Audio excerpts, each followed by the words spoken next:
Voltamos para o segundo bloco do programa Direito em Foco, que tem hoje como convidado o professor Nelson Sena, tratando do tema 50 anos do golpe militar.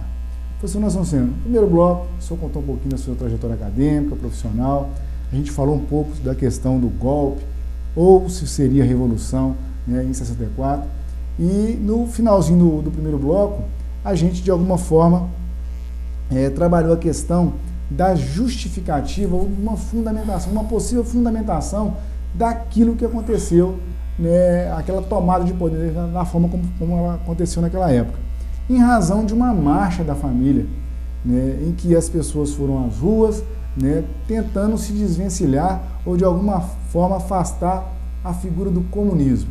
Como é que foi isso?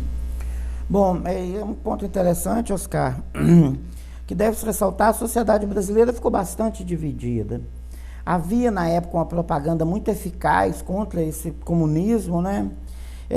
Por exemplo, principalmente falando que o comunismo fecharia as igrejas, não é? O comunismo era ateu, né? E criou-se na sociedade brasileira um grande pânico em torno do comunismo, e esse pânico era tão grande que, por exemplo, alguns estudantes que foram presos, eles foram entregues ao DOPS pelos próprios pais.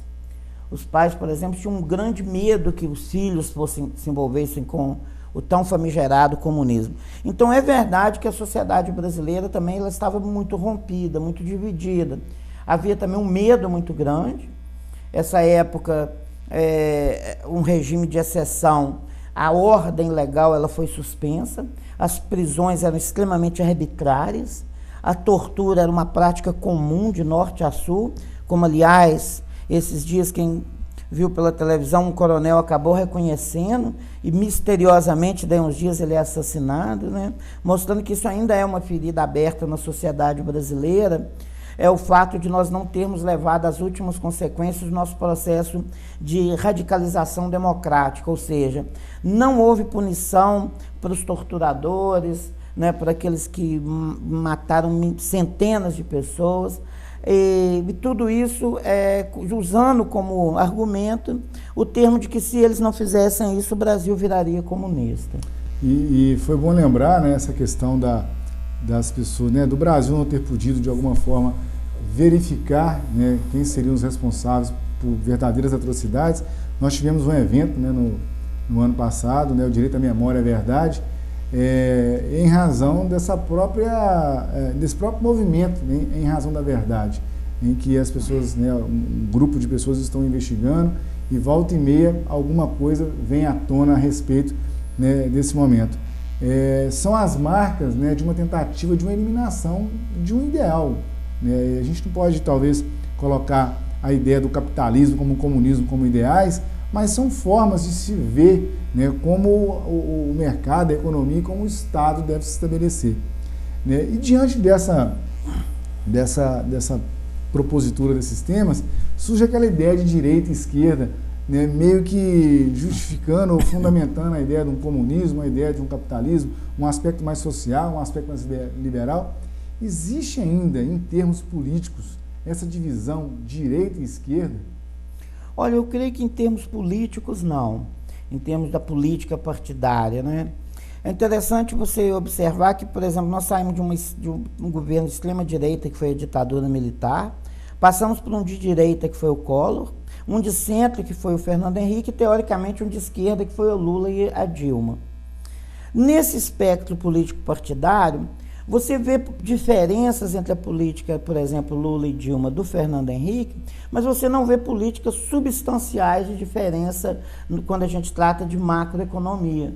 Por exemplo, não houve estatização das privatizações, não houve no governo que a gente considera mais à esquerda dos últimos anos, uma grande reforma agrária, não houve taxação das grandes fortunas. Então não ocorreram práticas que denotariam uma direita e esquerda nesse espectro partidário. Aí eu concordo com você que o que existiriam hoje seriam políticas que aí poderia usar o termo, talvez, direita e esquerda, no sentido mais... A direita seria neoliberal e a esquerda teria tendência a uma proteção maior do Estado na economia. Mas se a gente for pensar também em termos mundiais, nos Estados Unidos você tem um partido conservador e democrático exatamente com essas características, um é mais intervencionista, o outro não, e todos os dois são de direita. Então eu acho muito difícil fazer análise política atual em termos de direita e esquerda, embora eu reconheça que ainda existe uma filosofia marxista de esquerda. E aí sim, né, com uma produção acadêmica, né, com uma produção bem interessante. E a gente tem que destacar isso porque volta e meia na sociedade, né, a gente se depara com esse tipo de argumentação. Fulano é de direita, fulano é de esquerda, né, e meio que envolvido nesse ambiente ainda de atacar a figura do comunismo. Né. Parece que o comunismo ainda está aí, né, meio que escondido, né, nesses movimentos agora dos Estados Unidos com a Rússia reaparece nesse cenário, né, e de alguma forma foram os mesmos atores da época do golpe de 64. Né. Eu estou colocando esse assunto de Rússia e Estados Unidos porque desse movimento atual agora, né, será que um golpe ou de alguma forma uma reviravolta, uma revolução, considerando as manifestações do ano passado, será que a gente está em um momento de instabilidade a ponto de vermos alguma coisa parecida com o que a gente viu há 50 anos atrás? Olha, minha opinião é que a normalidade democrática do país é muito grande. Não tem o menor cabimento, na minha opinião, falar que nós corremos risco de uma ditadura comunista, né, falar que os comunistas vão tomar o poder se a Dilma ganhar. Acho que é um desconhecimento histórico, né? Os parâmetros da época em que você tinha, por exemplo, uma bipolaridade, capitalismo e comunismo, eles foram todos superados, né? Algum autor americano chegou a falar no fim da história. E hoje os movimentos sociais, igual você citou as manifestações do ano passado, elas são extremamente difusas do ponto de vista ideológico. Inclusive era o contrário.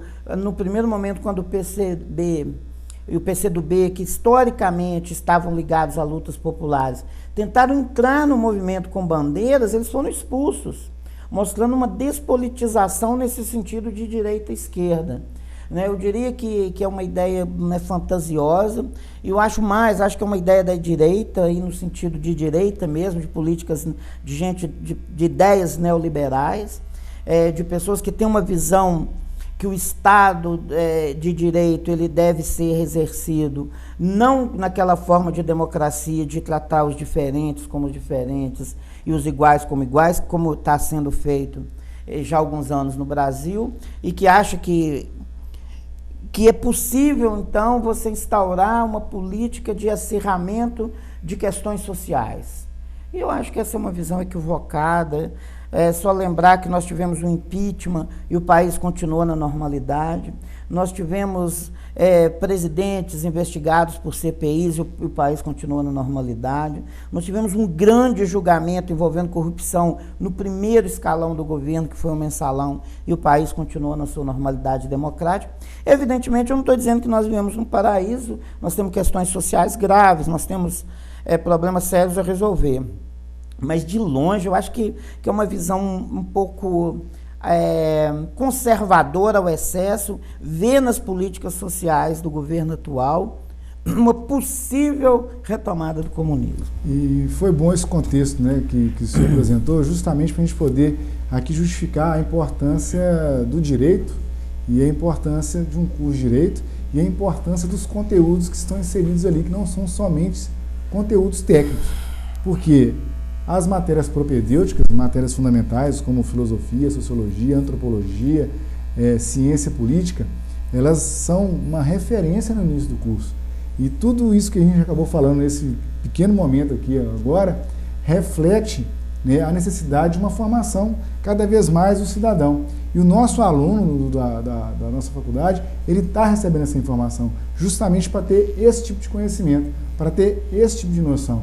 Então eu queria destacar aqui a importância dessas disciplinas como conteúdos de formação e que fazem, né, o indivíduo realmente enxergar com clareza a sua realidade.